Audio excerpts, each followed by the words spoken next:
Bienvenue sur Venez Résonnant. Nous sommes très heureux d'être avec vous dans ce moment de panorama prophétique. Nous vous saluons, vous tous qui nous écrivez de partout dans le monde, des Antilles, Guadeloupe, Martinique, Guyane, des Grands Antilles, Haïti, de l'Afrique, de l'Océanie, de l'Asie, du Canada, de l'Amérique du Nord, du Québec, bien particulier, oui, le Québec, ouais. Donc nous vous saluons tous. Venez Résonnant, c'est un groupe d'étudiants de la Bible. C'est votre première fois que vous étudiez, vous posez des questions, vous voulez comprendre certaines choses, vous voulez étudier et confronter vos idées. Vous êtes à la bonne place. N'hésitez pas aussi de vous abonner à notre page Telegram. Nous n'avons qu'une seule page Telegram. C'est Venez Résonnant officiel que vous pouvez avoir accès seulement via ce lien.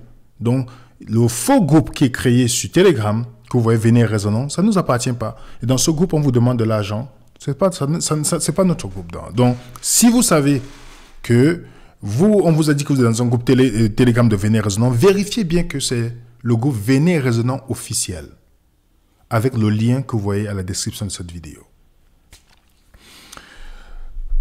Aujourd'hui, nous allons aborder une question dont on a déjà essayé de parler quelques fois dans certaines questions-réponses ou dans certains échanges.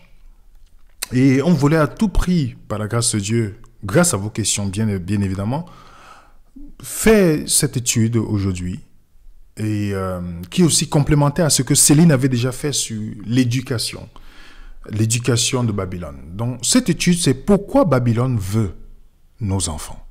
Pourquoi Babylone veut nos enfants. Nous allons prier, Seigneur, guide-nous dans ce moment d'étude, ouvre nos cœurs, bénis-nous au nom de Jésus. Amen. Pourquoi Babylone veut nos enfants? Nous vivons à l'heure du christianisme, ou dans le monde dans lequel nous vivons actuellement, il y a beaucoup de choses qui se passent.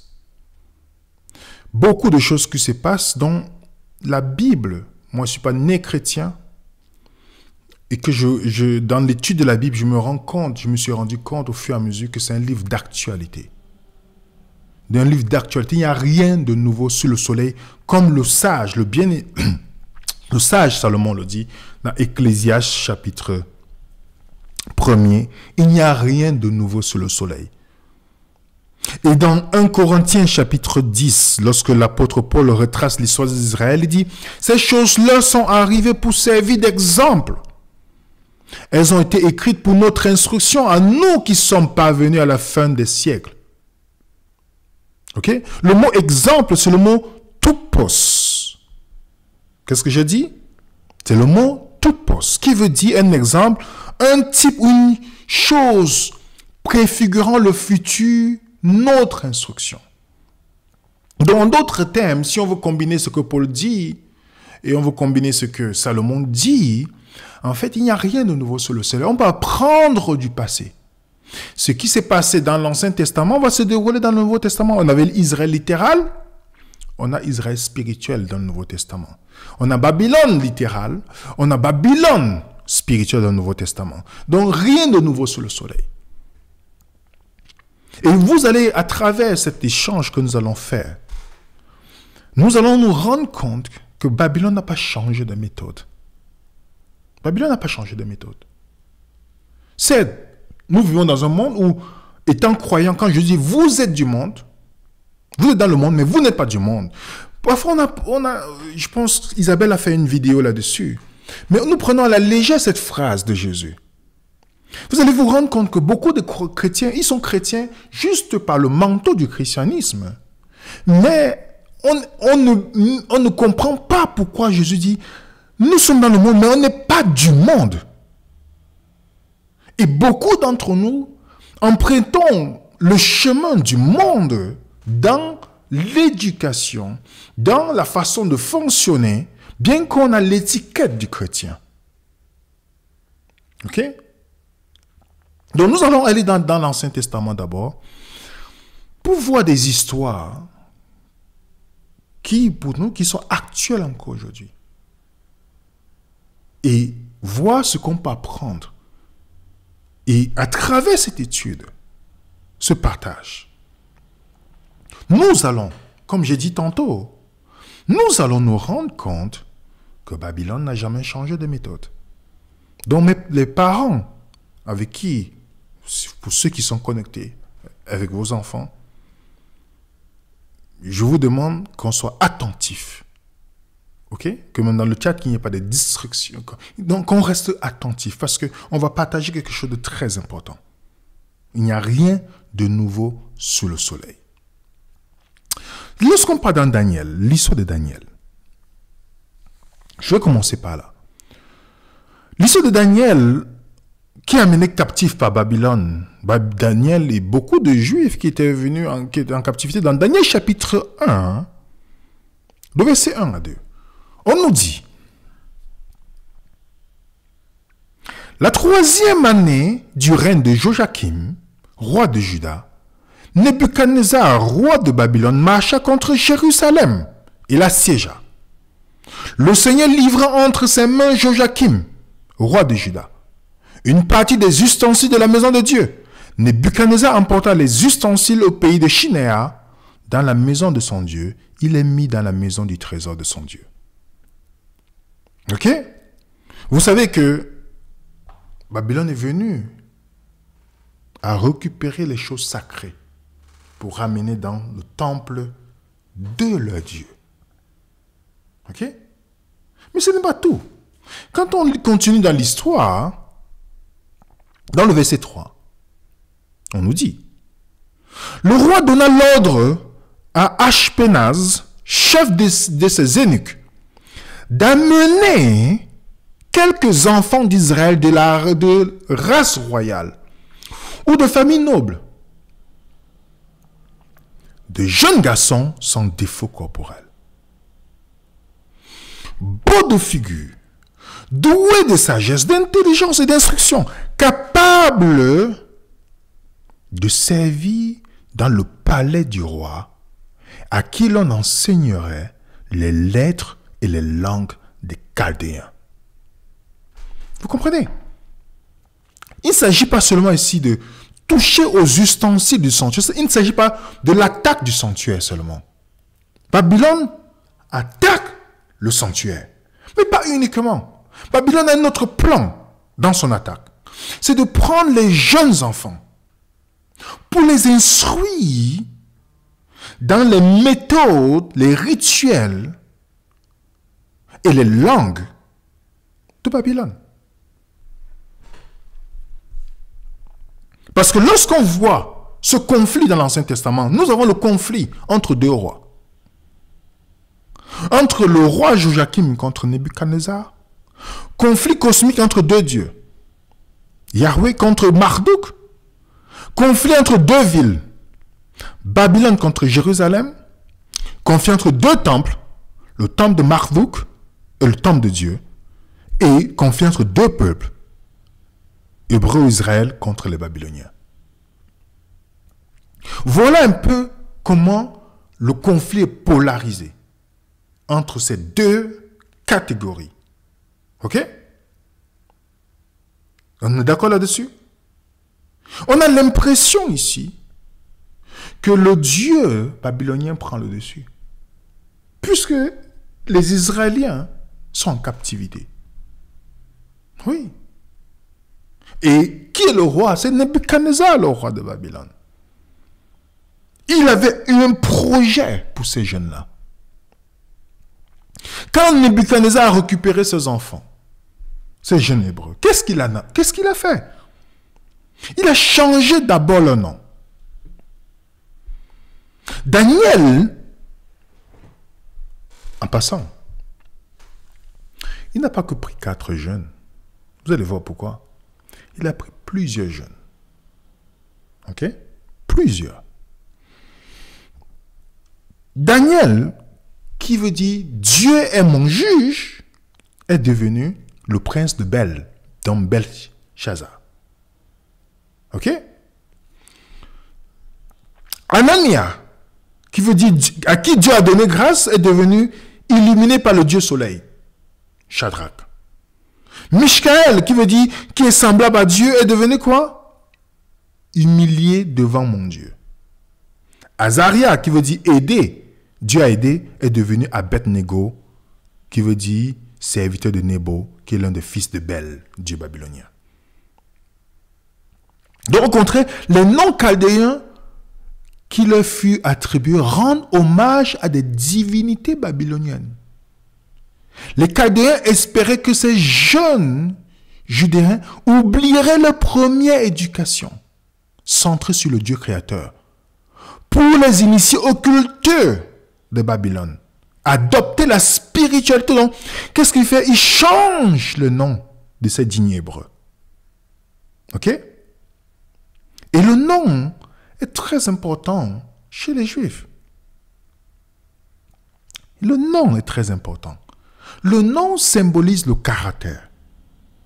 Donc le désir du roi est de montrer son contrôle également sur le système éducatif de ces jeunes-là. Il voulait changer leur religion, changer leur vision du monde en les plaçant dans les écoles de Babylone avec les hommes sages de Babylone. Ok? Et vous vous rendez compte que la première chose, c'est le changement du caractère. Voilà le projet de Babylone. Changer le caractère des enfants. Ok?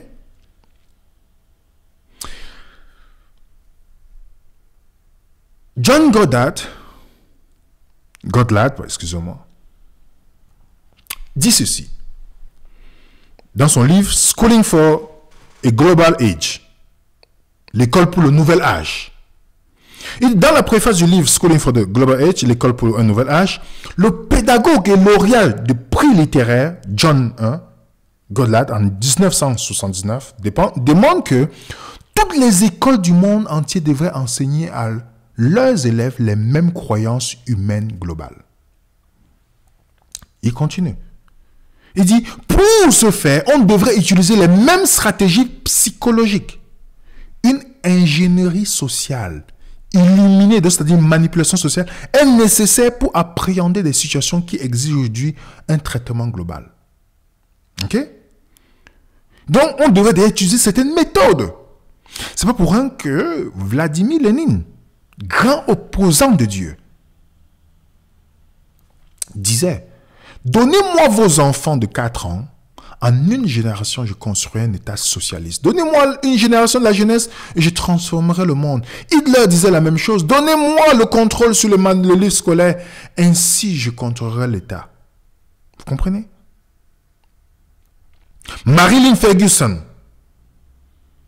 grande influenceuse dans ce domaine de l'éducation, et voilà ce qu'elle dit.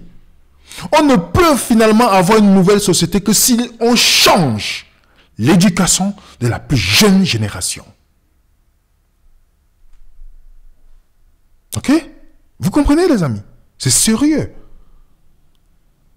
Dans le livre Schooling for the Global Age, les écoles ne peuvent pas permettre que les parents puissent influencer les valeurs éducatives de leurs enfants que les enfants ont reçues à leur école.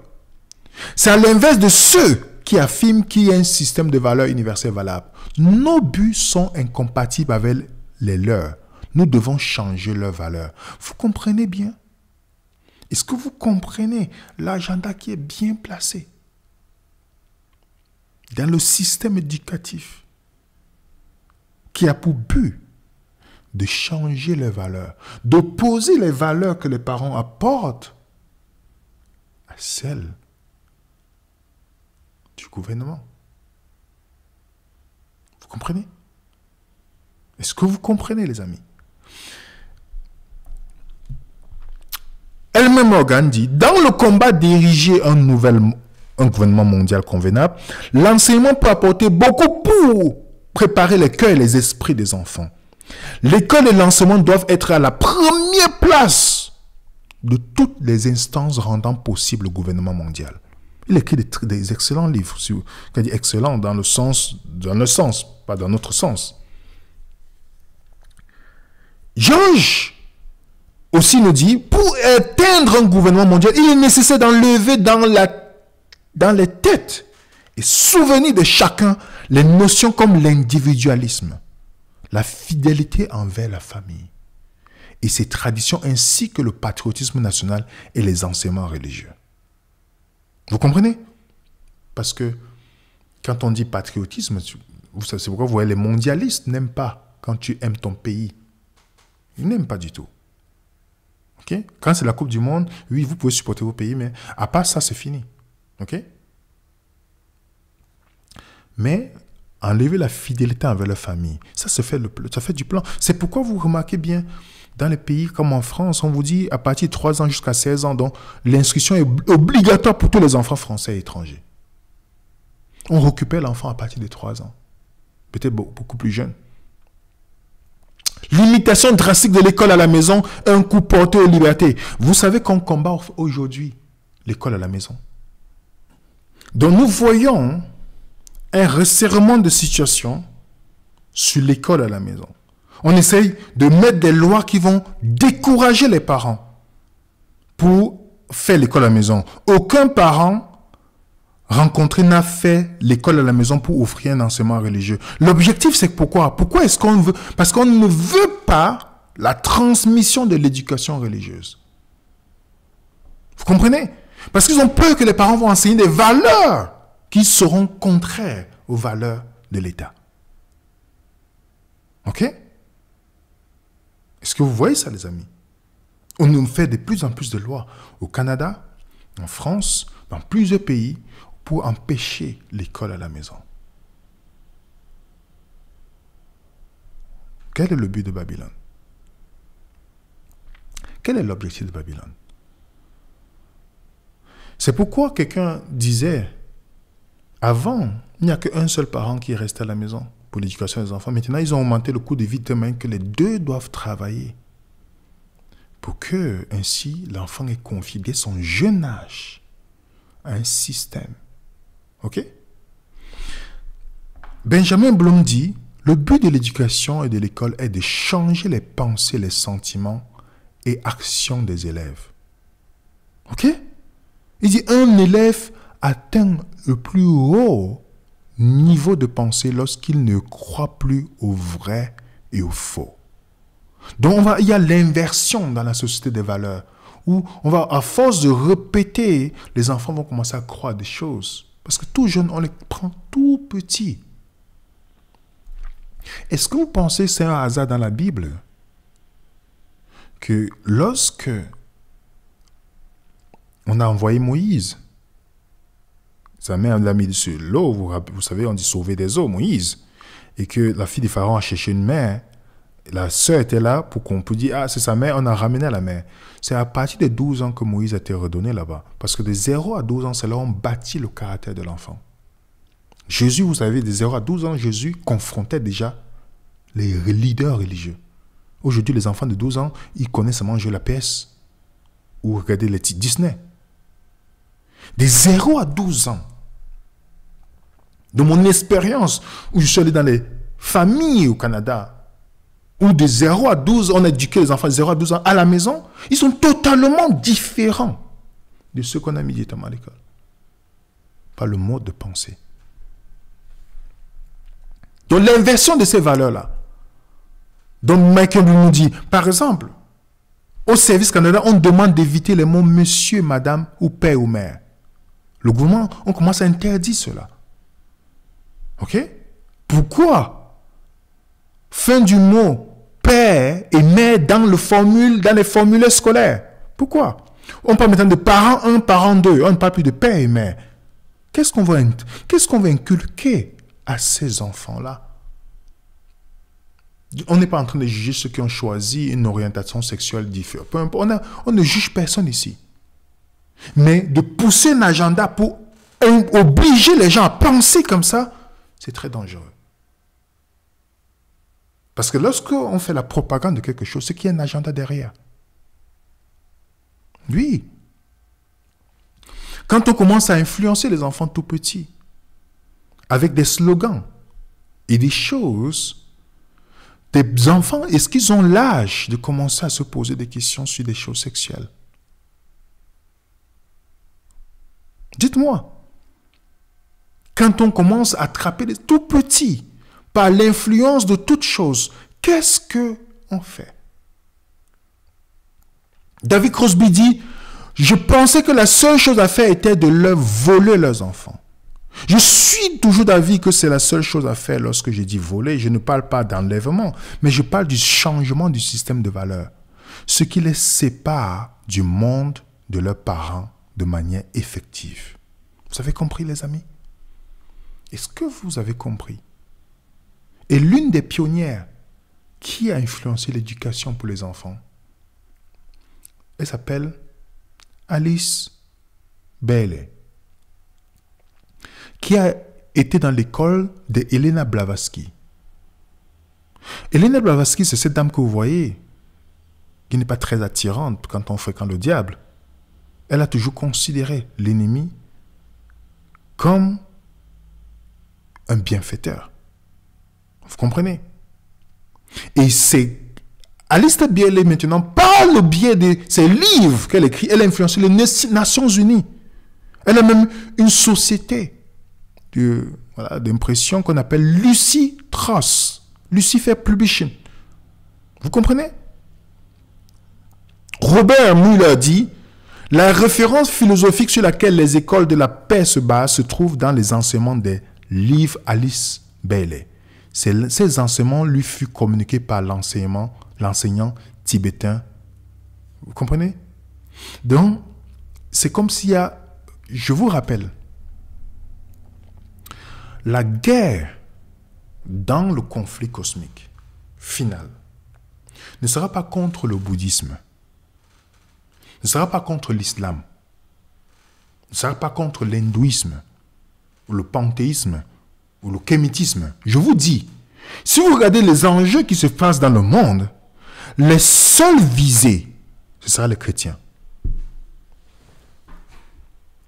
Je ne dis pas que dans ces choses-là, il n'y a pas les valeurs qui coïncident avec le christianisme.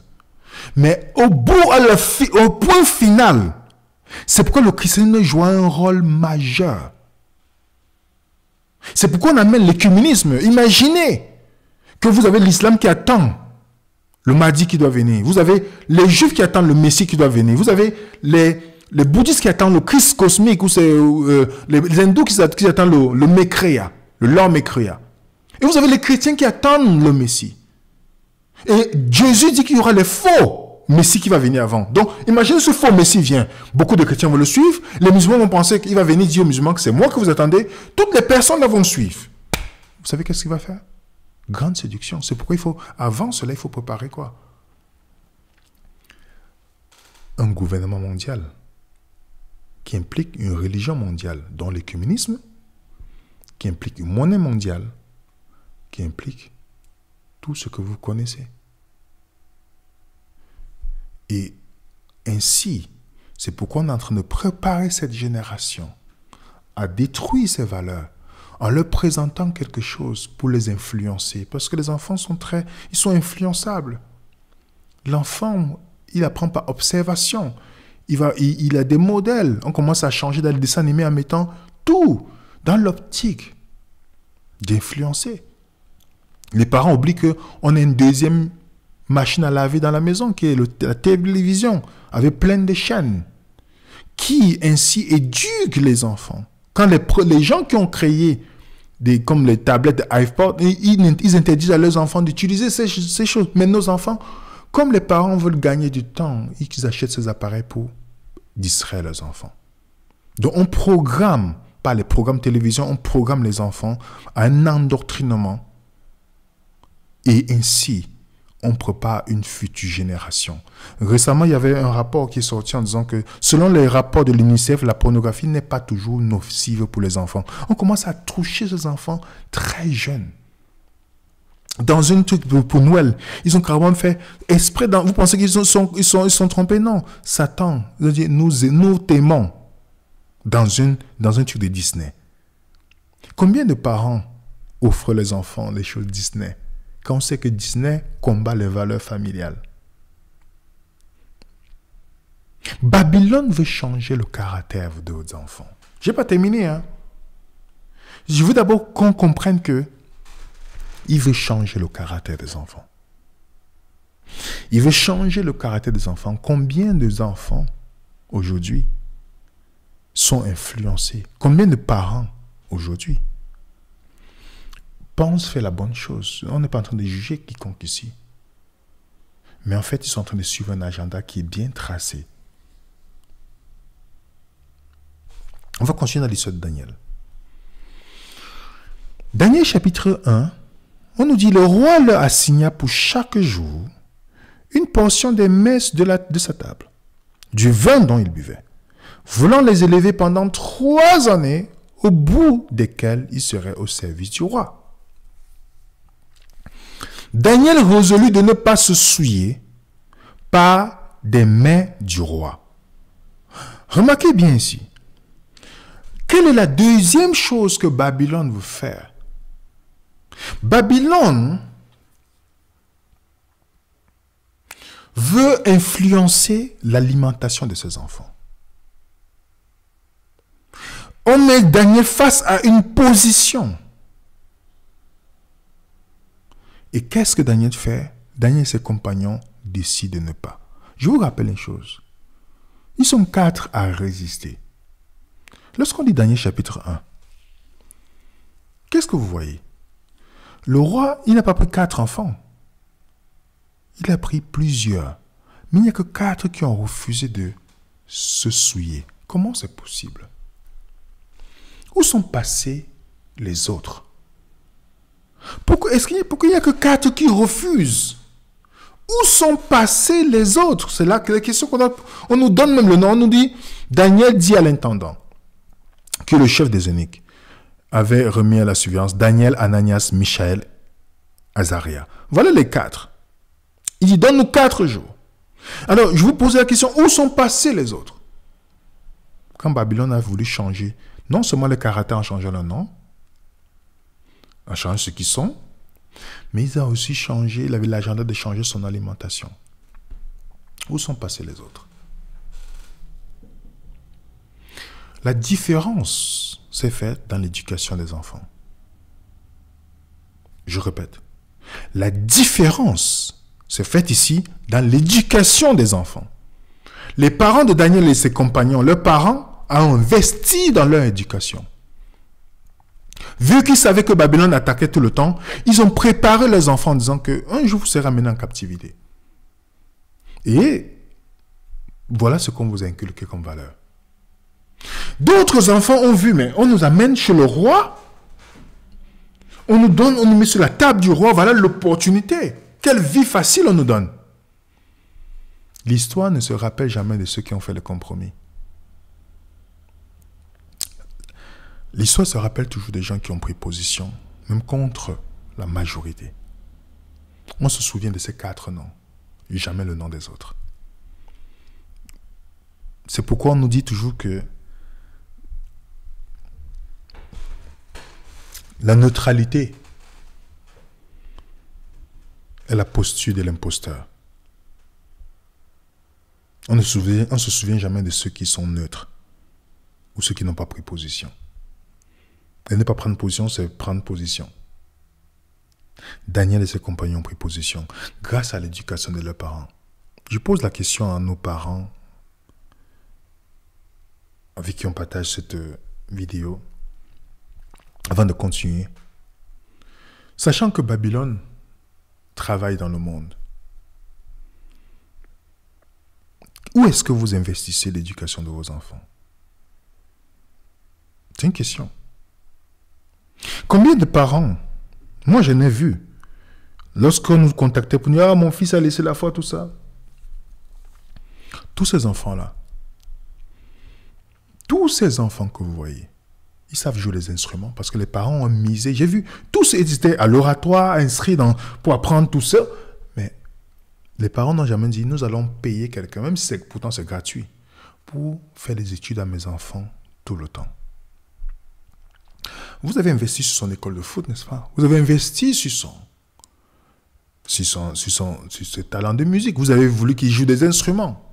Vous lui avez montré la priorité qui ressemble à Cristiano Ronaldo qu'à Jésus-Christ, qui ressemble à Beethoven qu'à Paul. Vous avez montré la priorité à l'enfant. L'enfant n'est que le résultat de ce que nous avons investi dans sa vie. Donc, vous espérez que vous payez, l'enfant voit comment vous payez des sommes pour un piano, un violon ou pour la harpe que j'aime beaucoup.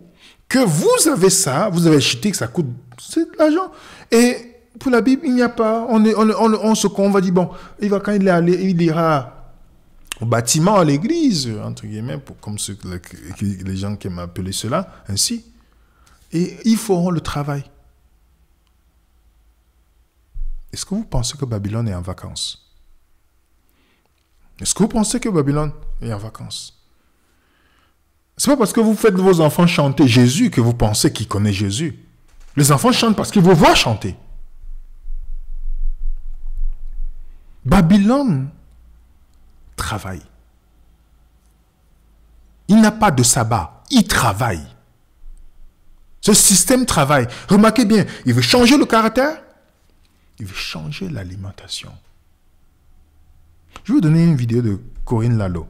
Je vous conseille d'acheter son livre, très bon livre, chers parents. Achetez ce livre. Le grand désordre hormonal. Vous allez beaucoup apprendre. Moi, j'ai beaucoup appris dans ce livre. Voilà ce que nous dit Corinne Lalo. Écoutez. Féminiser les femmes et produire des maladies hormonales sur la thyroïde, sur le pancréas, du diabète, de l'obésité. Hyper féminiser les femmes, dites-vous? Alors, ça peut à la fois, alors ça dépend aussi des organismes, mais ça peut à la fois soit hyper féminiser les femmes, soit les masculiniser. Et ça dépendra de à quel moment elles ont pu avoir une contamination. Et le plus important, ce sera la contamination des fœtus dans le ventre des mères. Oui, parce que vous dites que pendant la grossesse, c'est le moment crucial.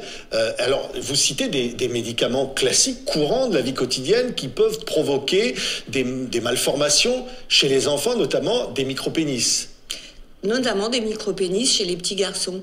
Et la période du fœtus est fondamentale. C'est là que tout se passe. C'est pour ça que les femmes qui portent un enfant doivent être averties qu'elles ne doivent prendre aucun médicament, y compris des médicaments qui peuvent paraître anodins, mais surtout ceux-là. Par exemple, du paracétamol, à savoir du Doliprane. Le paracétamol, il a été prouvé que le paracétamol féminise les petits garçons lorsque la maman en prend quand elle est enceinte du petit garçon. Et les femmes françaises sont 70% à prendre du paracétamol quand elles sont enceintes, alors que par exemple les Danoises ont été mises au courant qu'elles ne doivent pas le faire, donc elles ne le font pas. C'est un véritable scandale, tout ce que vous nous révélez là, parce qu'au fond, on devrait être informé de ces situations-là. Pourquoi on ne l'est pas ? Il y a un manque d'information, parce que pourquoi en France on n'informe pas les femmes enceintes alors qu'au Danemark ils le font, c'est très inquiétant. Parce que justement, c'est au moment de la grossesse que tout se joue, parce que vous fabriquez dans le ventre de la mère des maladies qui se développeront à l'âge adulte. Donc c'est ce qu'on appelle les maladies d'origine fétale. C'est-à-dire que si votre maman, à un moment crucial de la grossesse, au moment par exemple où se fait la différenciation sexuelle dans le ventre de la mère, si à ce moment-là elle est imprégnée de produits chimiques, la différenciation sexuelle se fera pas de la même façon. Oui, et dérèglement hormonal, vous dites, obésité, dépression, diabète. Diabète. Oui. L'obésité et le diabète a explosé. A priori, on ne relie pas le diabète avec les perturbateurs endocriniens, les perturbateurs hormonaux. Et pourtant, oui, c'est bien lié. Et on peut même fabriquer une souris diabétique ou une souris obèse en lui inoculant des produits chimiques qui sont des perturbateurs hormonaux. Vous comprenez, les amis? Ça, c'est l'influence de ce système par l'alimentation. Qu'est-ce qu'on fait? On va influencer le caractère de l'enfant. Par l'alimentation. Oui. Parce que le but, ce n'est pas de faire des saints. Le but, c'est de changer. On voit l'influence de l'alimentation, même sur le sexe de l'enfant, même sur les hormones de l'enfant. Vous comprenez? On commence aujourd'hui à attaquer les familles qui veulent donner certains régimes aux enfants. Vous savez, la presse court derrière les choses comme ça pour pouvoir tordre le message pour dire « Ah, c'est la maltraitance parce que la famille est végane. » Ok? Vous avez même dans les familles où on a retiré la garde du parent parce que l'un des parents a refusé le sang vacciné pour ses enfants.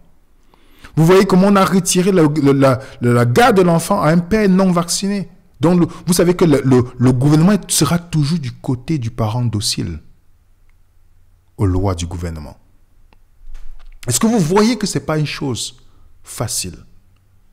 Que si vous et moi, on fait les mauvais choix de conjoint et de conjointe, et qu'on n'est pas sur la même longueur d'onde, ça peut créer des problèmes puisque le gouvernement sera du côté du conjoint ou de la conjointe qui sera soumise ou soumise aux lois du gouvernement. Comme c'est le cas au Québec où on a retiré la garde au père parce qu'il était non vacciné, la mère vaccinée était pour, et finalement on a mis le père à côté.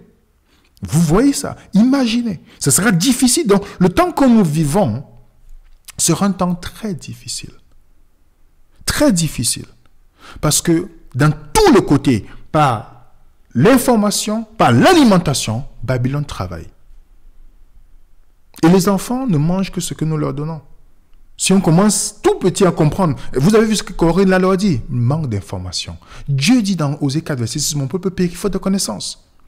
Avant de conduire une voiture, n'est-ce pas, on peut faire un permis? On apprend un permis, n'est-ce pas?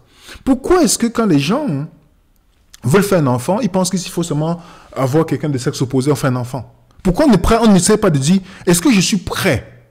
Est-ce que j'ai appris que si demain j'ai un enfant, qu'est-ce que je dois? Est-ce que le sucre sera bon pour le cerveau de mon enfant? Est-ce que les informations comme ça on devait d'abord prendre ces informations.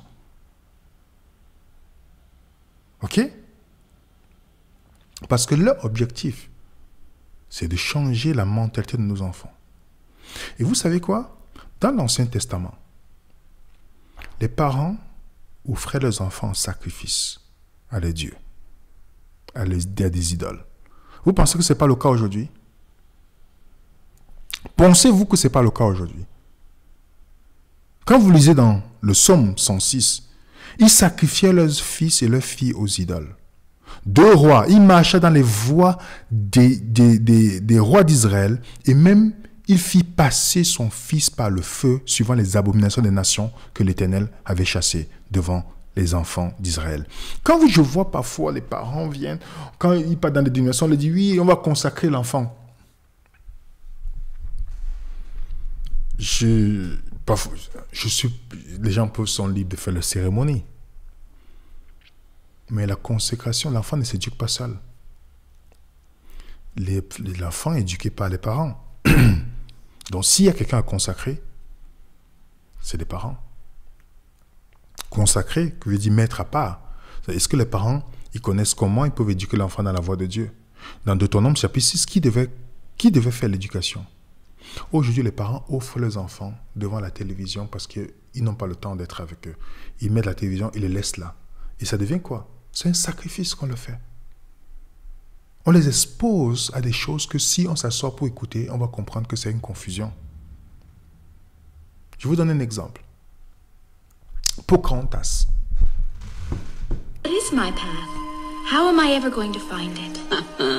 Your mother asked me the very same question. She did? What did you tell her? I told her to listen. All around you are spirits, child. They live in the earth, the water, the sky. Est-ce que vous comprenez ce qu'elle dit? Elle dit clairement, elle invoque un esprit. Sa grand-mère, entre guillemets. Dites-moi, est-ce que la Bible te dit que quelqu'un meurt, il est au ciel? Non. Mais remarquez ce que l'enfant apprend. Que lorsque sa grand-mère meurt, elle peut communiquer avec les esprits. Vous voyez, c'est subtil. On pense que c'est innocent, mais c'est très subtil ce qu'on est en train d'introduire. Pour lui dire que je peux communiquer avec l'au-delà. Qu'est-ce que l'enfant retient dans ce cerveau qui est comme l'éponge, qui absorbe tout? C'est notre dessin animé.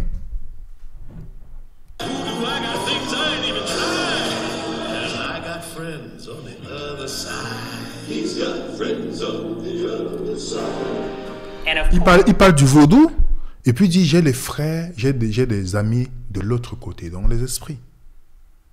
Et l'enfant voit, il rit, mais vous ne savez pas ce que son cerveau a enregistré.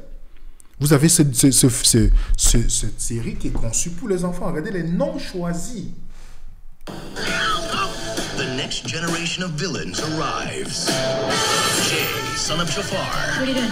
It's called stealing. Vous voyez bien les noms choisis par les acteurs. Except it's free. Evie, daughter of evil queen. Is everybody at home as pretty as Evie? I like to think I'm the fairest of them all. Beauty is pain. Carlos, son of Cruella de Vil. This thing is a killer! This is a vicious, rabid pack animal. Hey, who told you that? My mother. And now, daughter of Maleficent. They're at their best when doing their work. Vous voyez, les noms ne sont pas choisis au hasard. Le nom, c'est toujours lié au mal. On commence à rendre, comme Ésaïe 5 dit, malheur à celui qui appelle le mal bien. On commence à rendre, à inverser ces valeurs. Vous avez par exemple que les enfants apprennent par imitation. Et voient, on dit, on va amener l'enfant à Disney. On va lui offrir des choses. On va à Disney. Vous pensez que Disney est là pour le bien de la famille? Donc ça veut dire que moi, chrétien, je ne vais pas sacrifier mon enfant pour une valeur, pour une entreprise qui lutte contre mes valeurs. Vous vous rendez compte? Et certains parents le font dans l'ignorance. Je ne dis pas qu'on n'est pas en train de les condamner. Mais l'enfant apprend par imitation. Elle veut faire ce qu'elle a, elle veut reproduire ce qu'elle a fait, ce qu'elle a vu. On est transformé selon l'image que nous contemplons. Vous voyez comment on travaille petit à petit. Dans ce livre. And all of those stories are right here in the book of life. But the greatest story begins on the day of the dead. Vous comprenez? Le titre de le dessin animé, c'est le livre de vie. Une contrefaçon de ce que la Bible dit. Et on fait la promotion d'Halloween. Il y a les parents qui donnent toujours le mensonge de Noël à leurs enfants. Le mensonge de Noël. Jésus, vous voyez, on va faire le cadeau, le Père Noël va venir, il a envoyé l'argent, il a envoyé le cadeau sur la cheminée. Et puis quand l'enfant grandit, qu'est-ce qu'on fait? On pense que c'est innocent. Mais Babylone sait ce qu'il fait. Il a un projet. Il ne va pas les retirer chez vous, mais étant chez vous, il va les façonner à son image. Ils ont même les influenceurs aujourd'hui sur YouTube. Hey, it's Alyssa, and today we're gonna relax and unwind with Breathe With Me Barbie. Breathe With Me Barbie is so awesome because she guides you through meditations, and I love meditating. It helps me rest my mind and body. The Breathe With Me Barbie comes with this cute little puppy, 4 different cloud emojis that you can place on the puppy's head. Elle est influenceuse pour les Barbies, mais les Barbies qui font du yoga. Donc les enfants achètent le yoga, ça vient avec des cadeaux et toutes ces choses-là pour... Voilà, on fait la promotion. On rejette le christianisme, mais on amène le yoga. OK? Que les gens pensent que c'est un sport. On a fait 2 vidéos sur le sujet. Ce n'est pas un sport, le yoga. C'est une religion. Yoga veut dire yoke, c'est-à-dire être uni avec le dieu Brahman. OK? Donc, voilà pourquoi Marilyn Ferguson dit on ne peut finalement avoir une nouvelle société que si on change l'éducation de la plus jeune génération. Vous comprenez? Que veut dire Babylone? Babylone veut dire confusion. Confusion sur tout ce qui est vérité au sujet de Dieu. C'est ça Babylone. C'est pourquoi par la confusion, il prospère. Les gens sont confus dans la société aujourd'hui. On vous donne des informations contradictoires. On vous donne des choses. Babylone, c'est la confusion. Les parents doivent veiller, comme Paul dit. Parce que cette confusion amène la rébellion. Remarquez bien ce que Paul dit dans 2 Timothée. Sache que dans les derniers jours, il y aura des temps difficiles. Car les hommes seront égoïstes, amis de l'argent, fanfarons, hautains, blasphémateurs, rebelles à leurs parents. La rébellion vient de quoi? Il ne parle pas des non-croyants ici parce que dans le verset 5 dit ayant l'apparence de la piété, mais rien ce qui fait la force. Il parle des croyants ici. Il ne s'agit pas du monde. L'apparence de la piété ce n'est pas dans les rues de Montréal ou lors du carnaval. Ce n'est pas ça. Il parle de ceux qui sont des croyants. Qui, à cause de leur éducation, ça va créer la rébellion. Quand les parents devaient protéger leurs enfants contre la propagande, protéger leurs enfants contre tout cela, nous avons aujourd'hui les parents qui sont dans le laisser-aller. Et ils espèrent que qui va venir? L'ennemi sait très bien ce que les enfants représentent aux yeux de Dieu. Dans le psaume 127, on nous dit « Voici les fils sont un héritage de l'Éternel. Le fruit de tes entrailles est une récompense. Comme les flèches dans la main d'un guerrier, ainsi sont les fils de la jeunesse. » Les enfants sont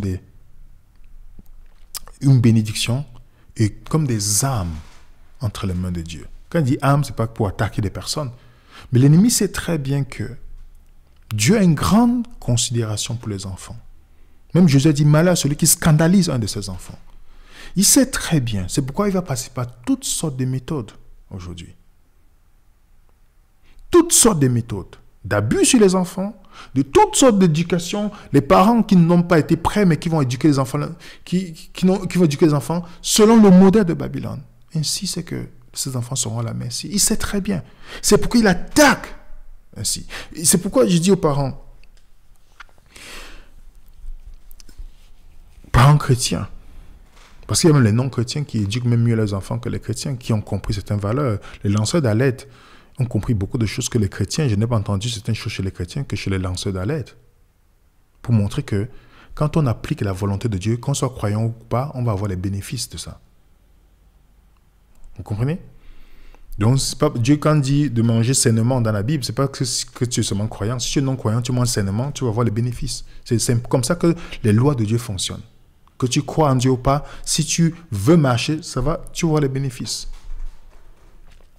Donc, si vous et moi, on n'a pas tout donné ce qu'il fallait pour l'éducation des enfants, vous savez que Dieu va nous demander les comptes de ce que nous avons investi. On a peut-être espéré gagner beaucoup d'argent, mais perdre le bien humain que nous avons. C'est pourquoi le choix de vie avec la personne avec qui fonder cela est très capital. Mais il n'est pas trop tard pour les parents qui n'ont pas bien commencé, parce qu'on peut mal commencer, bien terminer par la grâce de Dieu. Mais ça demande la coopération avec Dieu. Dans Isaïe 49, Dieu donne cette promesse. Le butin du puissant lui sera enlevé et la capture faite sur les justes échappera-t-elle? Oui, dit l'Éternel, la capture du puissant lui sera enlevée. Le butin du tyran lui échappera. Je combattrai tes ennemis, je sauverai tes fils. Il y a plusieurs fois, Dieu rappelle aux parents que si vous coopérez avec moi, je peux vous aider. Vous voyez, on a commis des erreurs, on peut dire, j'ai commis des erreurs. Maintenant, Seigneur, comment je peux éduquer mes enfants? Comment je peux, pas la transition, pas aller imposer directement un changement brusque, mais pas graduellement. Comment je peux leur montrer, en discutant avec l'enfant, pas imposer, lui faire comprendre. Je me rappelle, j'étais en Guadeloupe, j'étais assis, il y avait 2 petits-enfants qui étaient là. Et il y a une soeur qui m'a donné une boisson, c'est-à-dire les citronnelles et autres, tout ça. Et quand j'ai bu, j'ai d'abord bu, et puis j'ai dit, est-ce que vous prenez les enfants? Ils ont d'abord dit non. J'ai dit, ah, c'est bon pour la santé. Hein. Et directement, dit, je vais prendre. Je me pose la question, mais comment? Et quand il dit, c'est bon pour la santé, pourquoi ils prennent? C'est après que leur mère me dise qu'elle a l'habitude de leur dire ce qui est bon pour la santé ou pas. Vous remarquez comment les enfants, dès qu'elle a compris santé, elle a dit, ah, c'est profitable pour mon corps. L'enfant a pris. Tout c'est dans les détails de l'éducation. Des détails que nous devons faire aux enfants. Si nous n'investissons pas maintenant, l'ennemi fera le travail. Et je vais terminer avec ceci. Jésus a dit, à la fin des temps, qu'il y a ceux qui vont être contents de ne pas avoir des enfants. Parce que la persécution qui va venir, beaucoup de parents vont abandonner la foi chrétienne parce qu'on aura pris leurs enfants. Comme au temps de Daniel, si vous ne préparez pas vos enfants aujourd'hui en disant que ça peut arriver quand vous vous retirez à cause de certaines situations que je vais suivre ce que le gouvernement fait.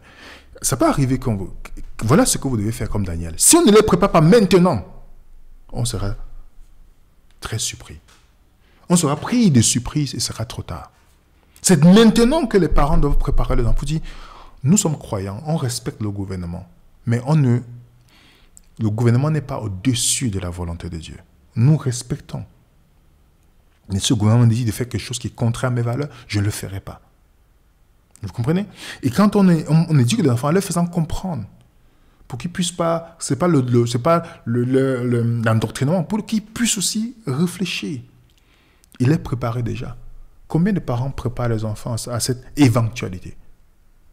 Que si ça arrive demain, tu dis, ma fille ou mon fils, si ça arrive, n'oublie pas que on peut te retirer, mais si ça arrive, tu sais ce que j'étais toujours enseigné. C'est la plus grande richesse que vous pouvez donner à l'enfant. Ce n'est pas les biens matériels que vous allez laisser pour l'enfant. La plus grande richesse que vous donnez à l'enfant, c'est sa relation avec Dieu. Et ce n'est pas votre dénomination qui va faire cette éducation, c'est vous. N'espérez pas que vous les amenez, oh, les moniteurs vont faire ceci. Non, non, non, non, c'est vous. Deutéronome 6. On dit aux parents d'éduquer les enfants en voyage partout. Donc, Dieu s'attend que les enfants soient avec les parents tout le temps pour l'éducation, l'éducation. Les enfants comprennent. Ils comprennent. Mais ils voient ce que nous priorisons dans leur vie. Si nous priorisons les choses du monde, ça sera leur priorité. Donc quand vous voyez les enfants qui sont... C'est pas, il faut remarquer, c'est la maison. Parce que le changement ne commence que par la maison. Si vous voulez changer une société, vous commencez par la maison. Oui. On change d'abord la maison. La restauration de la société commence par la restauration de la famille. Et l'ennemi attaque les familles. Et quand on a des enfants, la cible encore augmente. Donc ce qui fait qu'il faut être tellement... Il faut avoir beaucoup de précautions pour pouvoir le faire. Parce que avoir un enfant aujourd'hui dans la société dans laquelle nous vivons, et que vous voyez qu'on vous fait du mal à vos enfants, c'est difficile. Et que le gouvernement vous force à faire des choses qui sont contraires à vos valeurs. Je comprends pourquoi Jésus le dit. Que ça va être difficile à la fin des temps. Pour la femme qui est à l'aide ou ceux qui ont des enfants. Ça sera difficile. Et l'ennemi travaille. Donc, ce petit partage pour répondre à la question qui a été posée, c'est que c'est maintenant que vous et moi, on doit préparer nos enfants. Si on a commis l'erreur avant, on me dit, Seigneur, maintenant, aide-moi, je veux coopérer avec toi, que tu m'aides. Je fais à ça mon enfant, dit, mon enfant, j'ai échoué sur ce point-ci. Voilà ce que j'aurais dû te montrer. Mais voilà ce que je te propose. Je ne te force pas. Mais voici pourquoi c'est bon pour toi. Après, au moins, tu feras ton choix. Vous comprenez? En priant, en demandant pardon à l'enfant, ça prend beaucoup d'humilité de mettre l'enfant pour dire, je demande pardon, je n'ai pas fait ce qu'il fallait. Ce n'est pas une honte. Nous tous, on commet des erreurs. Ok, parents? Mais on peut mettre l'enfant dire, j'ai loupé quelque chose. L'enfant va voir que vous êtes sincère. Dis, mon enfant, j'étais aveugle. J'étais aveugle et maintenant, je vois. Voilà ce que je propose. Voilà qu'est-ce que tu penses? Et discuter avec l'enfant. S'il y a l'âge adulte. Je demande pardon, je n'ai pas fait ce qu'il fallait. Ce n'est pas un problème. Dieu, quand on est dans la repentance, il nous aide. Il nous aide en nous montrant le chemin. Et même nos enfants qu'on pense perdus, le Seigneur a la capacité de les faire revenir. Seulement si nous voulons coopérer avec lui. Donc voilà un peu ce que je voulais dire. Partagez-vous que Babylone travaille. Je n'ai pas voulu partager des vidéos, des choses comme ça. On connaît déjà tout ce qui se passe, mais n'oublions pas la raison pour laquelle les parents de Daniel, que Daniel et ses compagnons, ils ne sont pas prosternés devant la statue. Les autres qui étaient venus avec eux d'Israël, ils sont prosternés. Ils se sont prosternés. Pourquoi? Parce qu'ils n'ont pas reçu l'éducation qui leur permettait qu'au moment crucial, des décisions importantes, ils devaient prendre position. Et Daniel et son commandant ont pris position grâce à leurs parents. Grâce à leurs parents. À leurs parents, prions que Dieu nous aide. Parce que Babylone, il est déchaîné à faire tout ce qu'il faut pour prendre ses enfants. Donc nous deux, les amants par la vérité, et la vérité va les rendre libres. Que la paix du Seigneur soit avec vous. À tout à l'heure sur notre Zoom. À très bientôt les amis sur Véné Résonant. N'oubliez pas de mettre un coup de pouce, de vous abonner dans notre page Telegram et YouTube. Et on se dit à tout à l'heure sur Zoom. Que la paix du Seigneur soit avec vous. À très bientôt sur Véné Résonant.